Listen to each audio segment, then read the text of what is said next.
बिस्मिल्लाहिर्रहमानिर्रहीम। हज़रत अबू हुरैरा रज़ी अल्लाह अन्हु से मरवी है कि अल्लाह के नबी सल्लल्लाहु अलैहि वसल्लम ने इनको ज़कात के माल पर निगरान मुकर्रर फरमाया। एक शख्स आया और मुट्ठी भर कर जाने लगा। उन्होंने इसको पकड़ लिया तो अर्ज़ किया कि मैं मुहताज हूँ, मेरे ज़िम्मे अहल व अयाल हैं और मैं सख्त हाजतमंद हूँ। हज़रत अबू हुरैरा रज़ी अल्लाह अन्हु ने इसको छोड़ दिया। सुबह ही तो अल्लाह के नबी ने इनसे पूछा कि वह तुम्हारा कैदी क्या हुआ। उन्होंने कहा कि इसने हाजत बताई तो मैंने इसको छोड़ दिया। आपने फरमाया कि वह दोबारा आएगा। चुनांचे वो दूसरी रात भी आया और मुट्ठी भर कर जाने लगा तो हज़रत अबू हुरैरा ने फिर इसको पकड़ लिया। इसने फिर वही अपनी हाजत और ज़रूरत का इजहार किया तो उन्होंने छोड़ दिया। नबी करीम सल्लल्लाहु अलैहि वसल्लम ने सुबह फिर पूछा। हज़रत अबू हुरैरा ने वही जवाब दिया। आपने फिर फरमाया कि वो फिर आएगा और इसी तरह फिर तीसरी रात भी वो आया तो हज़रत अबू हुरैरा ने इसको पकड़ लिया और फरमाया कि मैं तुझे नहीं छोड़ूंगा। तू बार बार वादा करता है कि नहीं आऊँगा मगर फिर वही हरकत करता है। मैं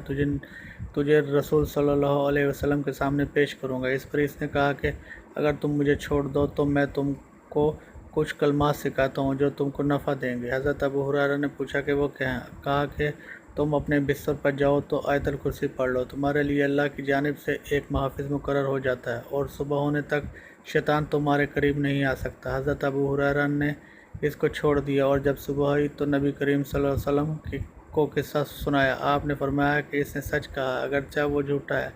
क्या तुम जानते हो कि वो कौन था? हज़रत अबू हुरैरा रज़ी अल्लाह अन्हु ने कहा कि नहीं। आपने फरमाया कि वो शैतान था।